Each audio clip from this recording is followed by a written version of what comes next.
അവസാനം എത്രത്തോളം എന്ന് ചോദിച്ചാൽ ജിന്നുകളോട് പ്രാർത്ഥിക്കാമെന്ന് പറയുന്നവരാണ് മുജാഹിദുകൾ എന്നുവരെ പ്രചരിപ്പിച്ചു.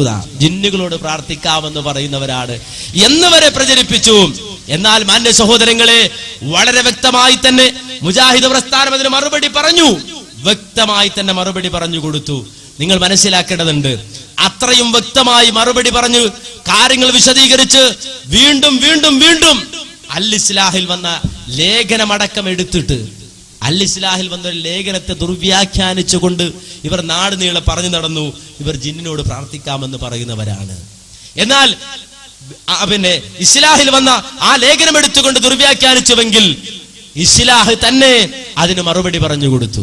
ഇസ്ലാഹ് തന്നെ അതിന് മറുപടി പറഞ്ഞു കൊടുത്തു. നിങ്ങൾ നോക്കൂ, ആ മറുപടിയിൽ വളരെ കൃത്യമായി മുജാഹിദ് പ്രസ്ഥാനത്തിന്റെ നിലപാട് ആവശ്യത്തിലുള്ളത് പറഞ്ഞു.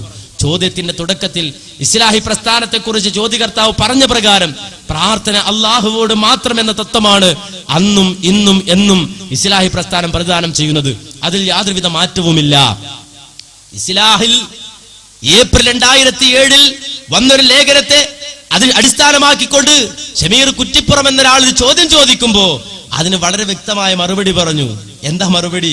എന്നാൽ ചോദ്യകർത്താവ് എടുത്തുദ്ധരിച്ച വാചകങ്ങളിൽ നിന്നും അല്ലാഹുവല്ലാത്തവരോട് പ്രാർത്ഥിക്കൽ അനുവദനീയമാണെന്ന സങ്കല്പം ലേഖകൻ ഉദ്ദേശിച്ചിട്ടേ ഇല്ല. വിജനപ്രദേശത്ത് നിന്ന് തന്റെ ശബ്ദം കേൾക്കുന്നത് ആരാകട്ടെ അവരെന്നെ സഹായിക്കട്ടെ എന്ന നിലക്ക് അള്ളാഹുവിന്റെ അടിമകളെ എന്ന് വിളിച്ചാൽ അതിൽ അഭൗതികതയോ ശിർക്കോ ഇല്ല എന്ന് മാത്രമേ ലേഖകൻ ഉദ്ദേശിച്ചിട്ടുള്ളൂ. മദ്യപിച്ചാൽ ശിർക്കാവുകയില്ലെന്ന് പറഞ്ഞാൽ മദ്യപിക്കൽ അനുവദനീയമാണെന്ന് ഗവേഷണം നടത്തുന്നത് വിഡ്ഢിത്തമല്ലേ?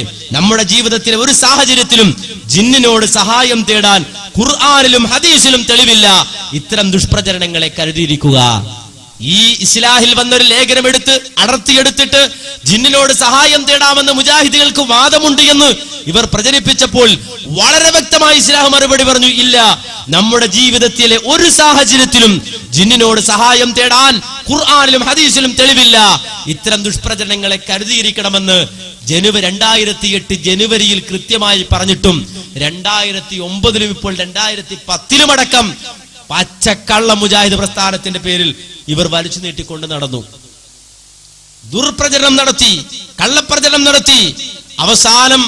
അവസാനം നമ്മെ സംബന്ധിച്ചിടത്തോളം നമ്മൾ ആ വിഷയത്തിന് മറുപടി പറഞ്ഞു. എന്താണ്? ഒരു ഹദീസ്. ആ ഹദീസിൽ വിജനപ്രദേശത്ത് ഒരാൾ അകപ്പെട്ടു പോയി.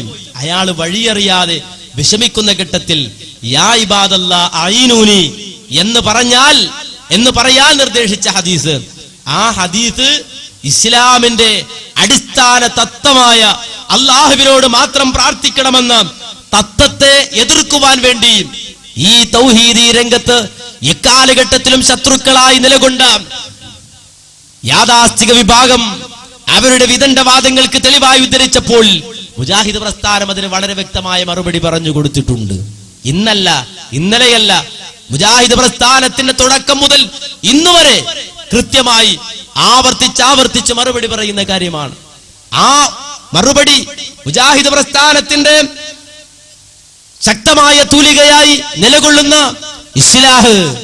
ആ ഇസ്ലാഹിലും അതിനെ സംബന്ധിച്ചൊരു വിശദീകരണം വന്നപ്പോൾ നമുക്കറിയാം, നമ്മുടെ നാട്ടിലെ മടവൂരികൾ അവർ വളരെ വ്യക്തമായി അത് ചൂഷണം ചെയ്തുകൊണ്ട് അതിന്റെ ഒരു വാചകം എടുത്ത് അടർത്തിയിട്ട് സമൂഹ മധ്യത്തിൽ തെറ്റിദ്ധരിപ്പിക്കാൻ ശ്രമിച്ചപ്പോൾ മുജാഹിദ് പ്രസ്ഥാനം ഇതിനു മുമ്പും ആ വിഷയത്തിൽ നൽകിയ മറുപടികൾ, അതും ചെറിയ മുണ്ടമടക്കമുള്ള ആളുകൾ പറഞ്ഞ മറുപടികൾ എടുത്തുദ്ധരിച്ചിട്ടുണ്ട്.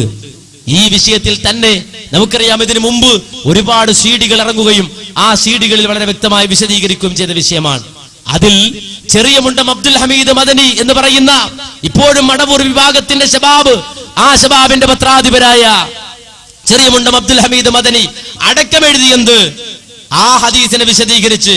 ഏത് ഹദീസ്? വിജനമായ സ്ഥലത്ത് വെച്ച് എന്തെങ്കിലും ആപത്ത് സംഭവിച്ചാൽ യാ ഇബാദല്ലാ അഈനൂനി, അല്ലാഹുവിന്റെ അടിമകളെ എന്നെ സഹായിക്കണമെന്ന് പറയണം. മഹാനായ പ്രവാചകൻ സല്ലല്ലാഹു അലൈഹി വസല്ലം പഠിപ്പിച്ച പ്രാർത്ഥനയാണ്. മുഹദ്ദിസുകളായ ആളുകൾ യാ ഇബാദല്ലാ എന്നതിന് മരിച്ചുപോയ സജ്ജനങ്ങളായ മുഅ്മിനുകളായ ആളുകളുടെ ആത്മാക്കളാണ് റസൂൽ സല്ലല്ലാഹു അലൈഹി വസല്ലം ഉദ്ദേശിച്ചിട്ടുള്ളത് എന്ന് പറഞ്ഞിരിക്കുന്നു. അവർ നിങ്ങളെ സഹായിക്കും. മരുഭൂമിയിൽ ഒക്കെ ആവുമ്പോൾ പിശാചുക്കളുടെ വിഹാര കേന്ദ്രമാണ്.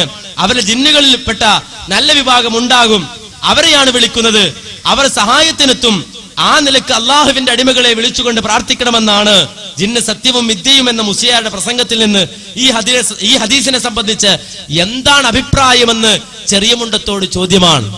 ആ ചോദ്യത്തിന് വളരെ വ്യക്തമായി തന്നെ അദ്ദേഹം മറുപടി പറഞ്ഞു. ആ മറുപടിയിൽ അദ്ദേഹം സമർത്ഥിച്ചു, ഇല്ല, അള്ളാഹുവിനോട് മാത്രമാണ് പ്രാർത്ഥിക്കേണ്ടത്, പ്രാർത്ഥന റബ്ബിന് മാത്രമാണ് കൊടുക്കേണ്ടത്.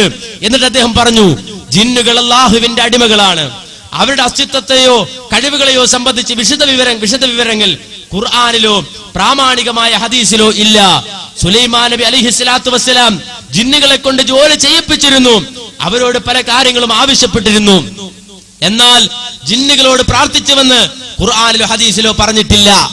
അതുപോലെ വിജനപ്രദേശത്തുണ്ടായേക്കാൻ ഇടയുള്ള ജിന്നുകളും മലക്കുകളും ഉൾപ്പെടെയുള്ള സൃഷ്ടികളോട് അവർക്ക് കഴിവ് നൽകപ്പെട്ട വിഷയത്തിൽ സഹായം ആവശ്യപ്പെട്ടാൽ അതും പ്രാർത്ഥനയാണെന്ന് പറയാവുന്നതല്ല എന്ന് വളരെ വ്യക്തമായി ചെറിയ മുണ്ടം തന്നെ ശബാബിൽ എഴുതി പിന്നീട് അത് യുവത പുസ്തകമാക്കി കൊടുത്തിട്ടുണ്ടല്ലോ എന്ന് മറുചോദ്യം ഉന്നയിച്ചു.